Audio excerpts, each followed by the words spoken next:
what does a perfect draft look like for the Green Bay Packers? That's next. You are Locked On Packers, your daily Green Bay Packers podcast. Part of the Locked On Podcast Network, your team every day.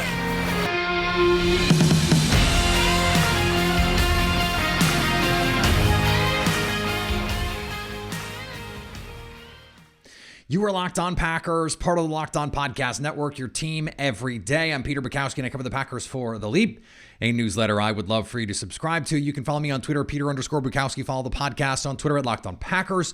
Like us on Facebook. Subscribe to the podcast, iTunes, Spotify, Google Podcasts, wherever you find podcasts. You will find Locked On Packers, the #1 Packers podcast on the internet, and the show for fans who know what happened. They want to know why and how. Today's episode brought to you by our friends at Blue Nile. You want a beautiful piece of high-quality jewelry, Blue Nile is the place to do it. And Locked On Packers listeners can get a discount right now, $50 off, $500 or more with the code Locked On. What does a perfect draft look like for the Green Bay Packers?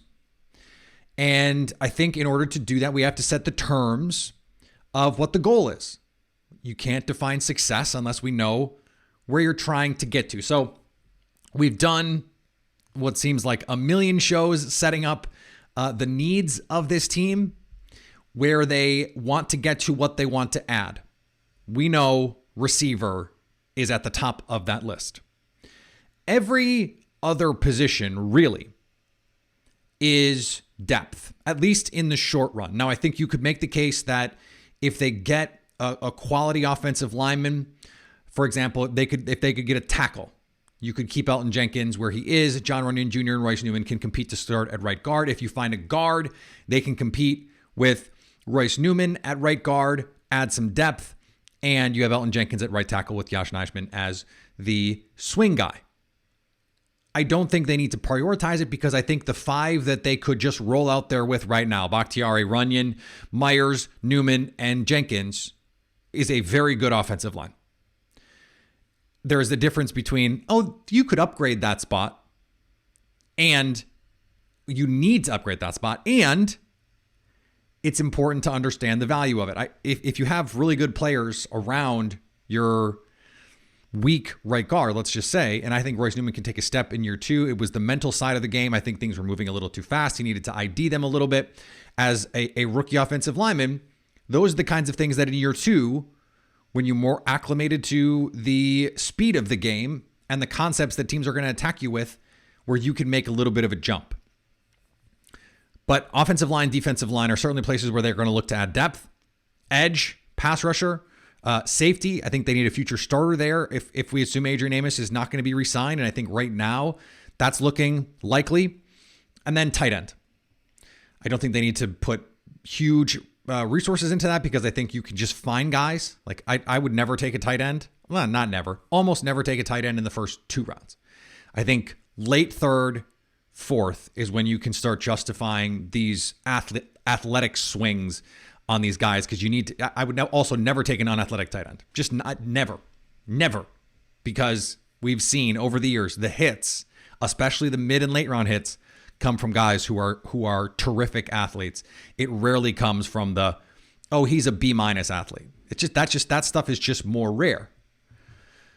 Okay, we've set the stage. We know what the needs are.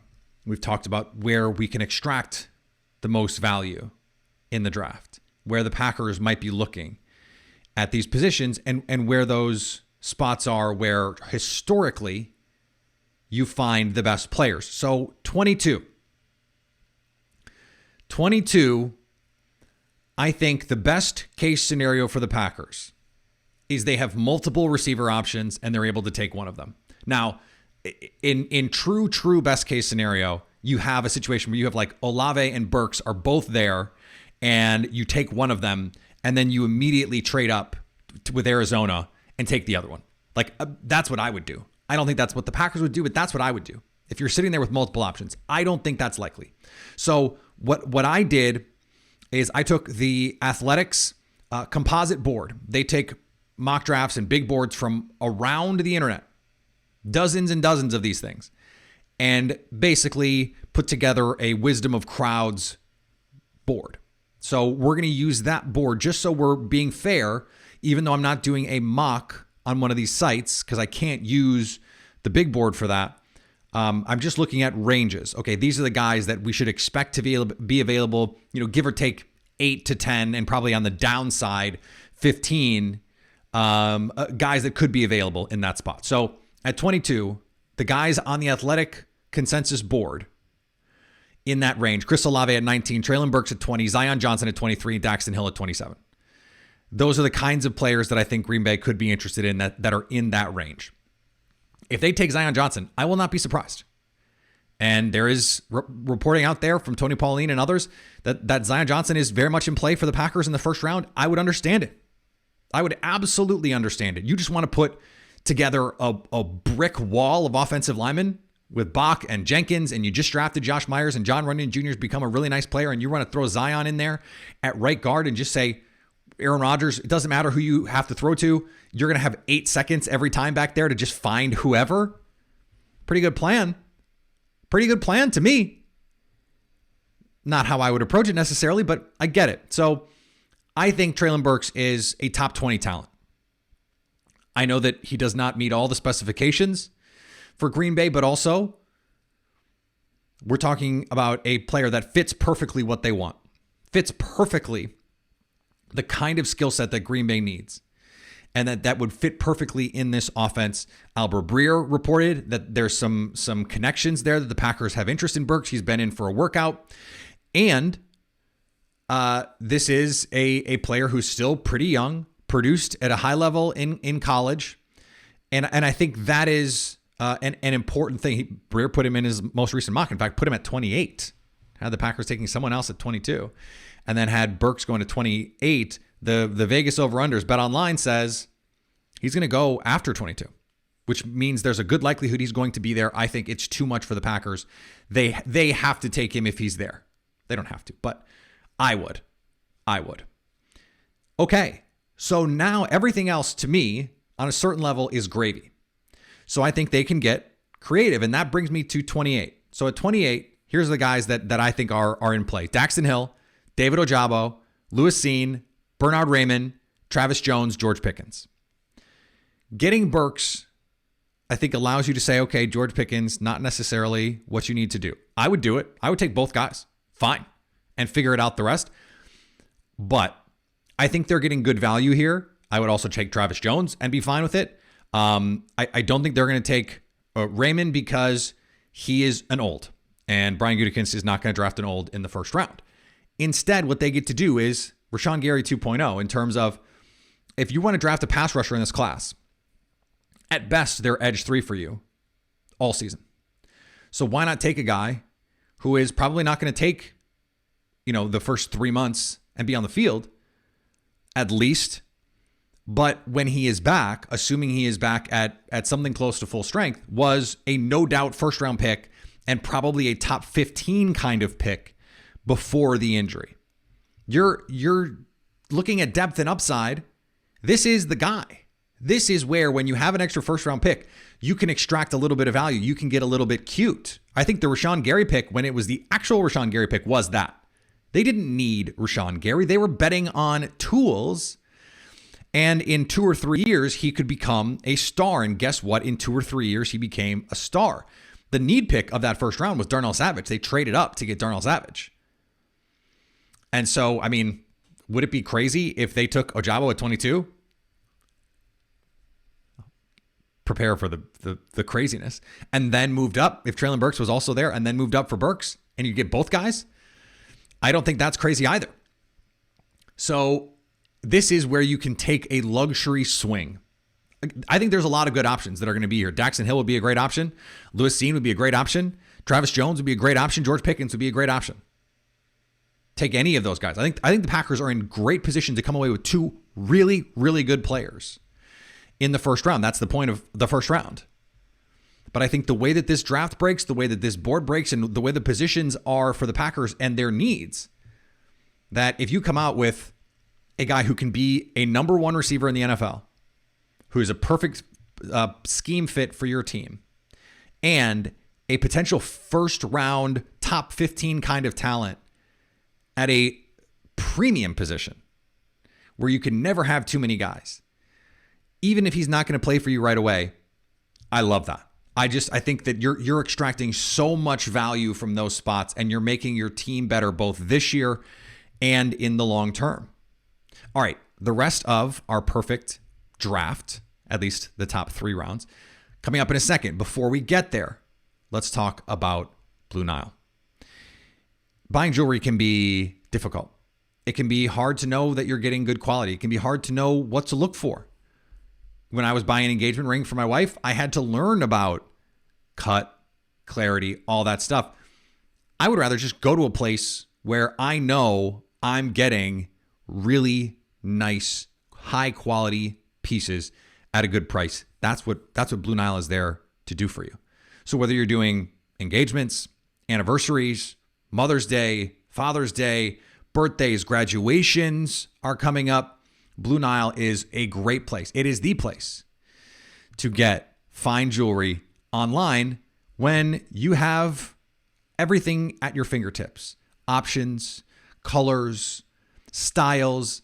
It's all there for you at Blue Nile. And just for being a Locked On Packers listener, I'm going to give you a discount. Use the promo code Locked On and you'll get $50 off any purchase of $500 or more just for listening. I'm essentially giving you $50 for a product that maybe you were going to get anyway. Blue Nile is the place to get your next piece of jewelry. And the NFL draft is fast approaching. And I'm hosting our Locked On NFL live show. We're going live from our studio in Dallas, pick-by-pick analysis from your local teams, the draft experts that we have all 3 days. If they are making picks, we are going to be live. I'm going to be hosting. Come hang out with us. We will, of course, be reacting to all the Packers picks, but all the other picks too with our local experts and our NFL draft gurus. So come hang out with us starting Thursday, April 28th. If they're making picks, we are on it. Locked On NFL on YouTube and on the Odyssey app. Okay, we're on to round 2. So Treylon Burks, got him. David Ojabo, got him. Now at 53, based on the big board, the consensus, remember, the athletic consensus board, you've got Christian Watson available, Arnold Ebiketie, Quay Walker, Chad Muma, Tyler Smith, DeMarvin Leal, Jalen Petrie. I don't think Tyler Smith is actually going to be available there in real life. I don't think Christian Watson is actually going to be available there in real life. So I also don't think, well, I think if Tyler Smith is there, that makes a lot of sense. That's probably who I would take in this spot. But there's a player that I just like better. He fits a need, and he fits a long-term spot on this team, and that's Jalen Petrie from Baylor. I absolutely love this player. And if he's going to go in the 50s, it might as well be to Green Bay. He's a little undersized. He still has a relative athletic score over 9 because he's a crazy change of direction athlete. And he is the kind of guy who special teams right away, you have a dude. Third safety right away, you have a dude. Potential star just in general, but at the star position, he blitzes off the edge like a linebacker. He fits the run like a linebacker. If you want to play light boxes, you want to play big nickel, you want to play 3 safeties on the field, he's not a big guy. I mean, he's 5'10 and a half, 5'11, 195, but he flies around. One of the most fun guys that I have watched in this draft, and he gives you everything that you need from a Packers standpoint because I think he can grow into a full-time safety role, can play in the box, can play in the slot. He was a slot corner at Baylor, so he can cover. He's got the change of direction skills to move with receivers and run with receivers. I don't want him playing deep center field because that's just not where he creates so much value around the action that he is a great fit as this, potential Adrian Amos replacement where he's spinning down into the box. He's blitzing off the edge. He's covering receivers and running backs and tight ends and just causing chaos for you. I love that. It's great value. I think he's a first round player. I really do. I think he's the second best safety in the league or in the draft. I think he's just an unbelievable football player if he is there at 53. I mean, I would have personally, it was not the exercise, but I would have taken him at 28 because I just think he's a better football player than David Ojabo because I'm not in love with his tape. I understand what he could be, but I think Petrie is one of the safest bets in the draft to be a good player. And to get him at 53 is stealing. It's stealing. All right, 59. This is where I think there's a lot of interesting options. So based on, again, the parameters of this, we're looking at the Athletics consensus big board. Guys in the range of 59.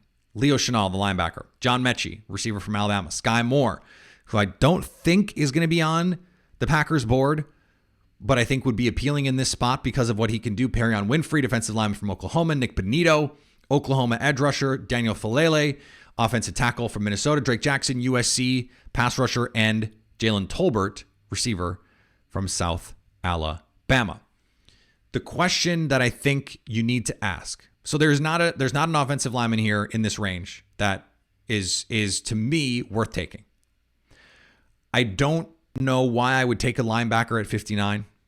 I just think I can get guys, especially with the investment that I put into Devondre Campbell. I can see John Mechie here, but I also took David Ojabo, who's not going to play his whole or most of his rookie season. John Mechie might not be able to play most of his rookie season. I don't know that I want to have a draft class that is this pivotal, where I have two guys coming off serious injury. I think John Mechie is a very good player.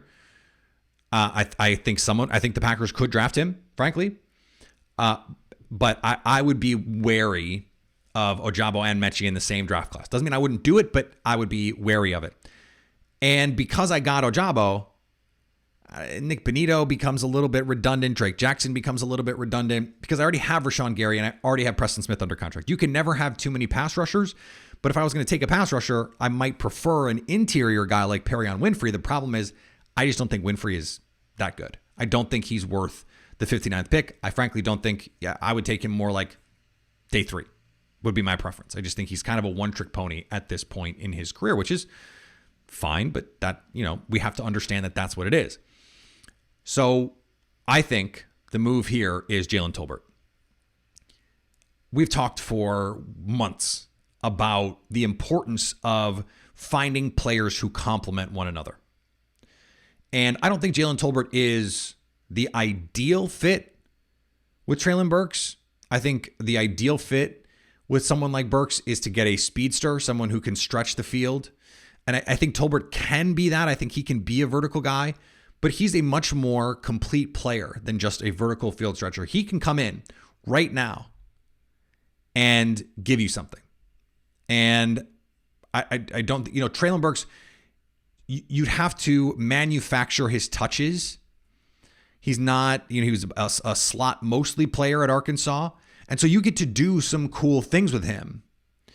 And you would be able to get those manufactured touches. But to have someone who's as NFL ready as Jalen Tolbert come in and right now can be on the outside, he can go win one-on-one matchups. I think that is an extremely useful player to pair with Treylon Burks. And so I love this fit. I think on day 3, ideally, you'd like to go get a Tyquan Thornton, a Velus Jones, someone who can add a little bit more speed down the field. I think Treylon Burks can stretch the field. He can take the top off. And I think Jalen Tolbert can too.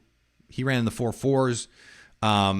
He meets the athletic requirements that the Packers have at receiver. Treylon Burks does not. But Burks' top end speed, he's more of a build-up speed guy. You have a very big receiver group now and some really small guys. You've got Allen Lazard, big. Treylon Burks, big. Jalen Tolbert, he's not huge, but he's 6'1", 195, 197, 200 pounds in that range. That's Devontae Adams. And then you have your Lilliputians. You've got Amari Rodgers, you've got Randall Cobb. And Matt LaFleur talks about building a basketball team. I think that you're adding some different kinds of players. If you could add a speed element, a route runner guy like Romeo Doubs, I think is a great fit with Treylon Burks. Now I'll go get that guy on day 3. I don't know why he's going on day 3. I think he's a day 2 player all day, but that's where it seems like he's going to go. I'm taking that value. Give me that guy on my football team. I think there's a good chance that Dobbs is a Packer. I think of as good a chance as any single player can be, right? But he's a great fit and would be a great fit with this group too, because again, he's a bigger guy, over 6 feet, over 190, 4.4 speed guy who also can run routes. That would just be a trio that I would love to put together. I think you've reset your receiver room in a way that I think would be great. I think would be really good for this team long term. All right, let's do the last pick here, 92. So at 92, this is a matter of what you're looking for. And so there's a group of offensive linemen here that the Packers could go. Sean Ryan from UCLA could be available. Ed Ingram, who they had in for a workout from LSU, the guard, is someone who could go here. This could also be the range for a tight end, Isaiah Likely, Jeremy Ruckert, Jelani Woods. And then there's some receivers, Khalil Shakur, Kirby Joseph, the safety, is a little bit more traditional safety than Jalen Petrie. I like the idea here. You could go offensive line. And I think the Sean Ryan value, that's probably how I would handle it. I think he's an earlier day 2 kind of player, a tackle who can play guard. I think he can be an awesome guard. I also think the value of that and the marginal increase in quality. So the step up from Royce Newman to Ryan, I think can be, if Ryan is the player that I think he can be, he's a very good player, and I think that could be a nice increase. The problem for the Packers at tight end is they don't have anybody. Mercedes Lewis beyond this year, probably not. Robert Tonyan beyond this year, probably not. Dominique Daphne is a nice backup special teams player. You have Josiah DeGuara, who you still don't know quite what that is. And then what? If you hit on a receiver, that guy could be real. I mean, why do you think the Packers would have interest in someone like Darren Waller? We got more reporting in the last 24 hours, Jeff Howe from The Athletic, that the Packers asked for Darren Waller. The Raiders are saying they would have rejected that. Of course, that's what the Raiders are saying at this point, but that's for another day. And they need something there. If that guy comes in and is good, he could be a huge improvement over what they have, because they don't have anything. They don't have anything beyond this year, really. So for me, I said I'm going to bet on athleticism. I'm going Jelani Woods from Virginia. I know he's a late bloomer a little bit, but early in his career, he was a blocking tight end almost exclusively. He is a dog in the run game. He can block. He can be your Mercedes Lewis replacement, and then can give you, because he is, by testing, the best athletic tight end ever, 6'7", and a 4'5" guy with the body frame, in that 250, I mean, who knows where he'll play in the NFL, but 250, 260. He just looks the part. Now, the tape as a receiver is inconsistent, but what the Packers need is someone who is big, who can block and can run. And he can do all that stuff. So they can scheme you up for the rest. Just figure it out. So I think I've added 3 pass catchers now. You're probably not going to get a ton besides blocking from Woods in year 1. Jalen Tolbert can come in right away and play and be a real receiver for you. If you're, down to down, real receivers are Allen Lazard, Jalen Tolbert, and Randall Cobb. And then you mix in Treylon Burks, Amari Rodgers, manufactured touches. Burks is going to play more than that. But I just mean, if you think of the traditional outside guys, Tolbert and Lazard are traditional outside guys. Burks is a movable piece. You can play in the slot, jet, backfield, X. He can play Z. You can move him around. Not a traditional boundary receiver, which is fine. In my view, it's good because of what he can do. You can use him a little bit of everywhere.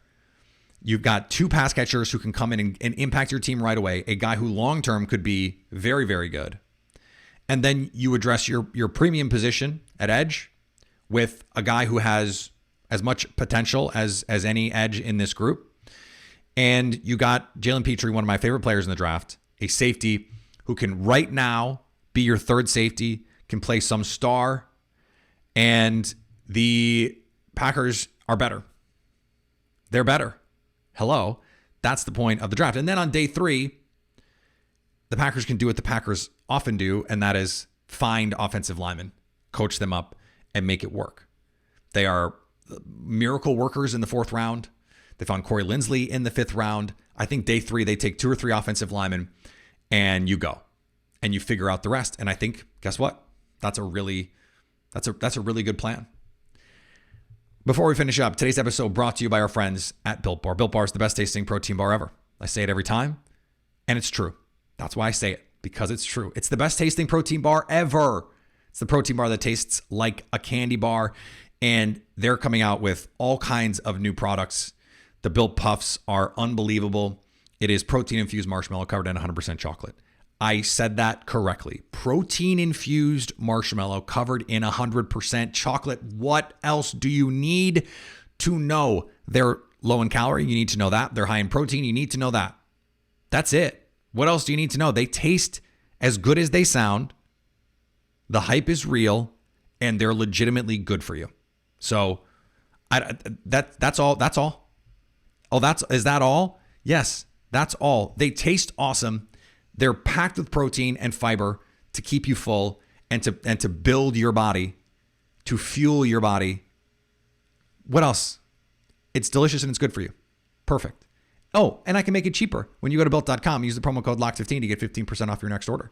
That's promo code LOCK15 for 15% off at Built.com. And thanks for making Locked On Packers your first listen every day. Now go make your second listen Locked On NFL Draft. Ryan Tracy and former NFL cornerback Eric Crocker bring the NFL Draft to life every day with insight and analysis on college football prospects and NFL front offices. It's free and available on all platforms. All right, so tomorrow, no morning show on Thursday. We will only have our live post-first round show.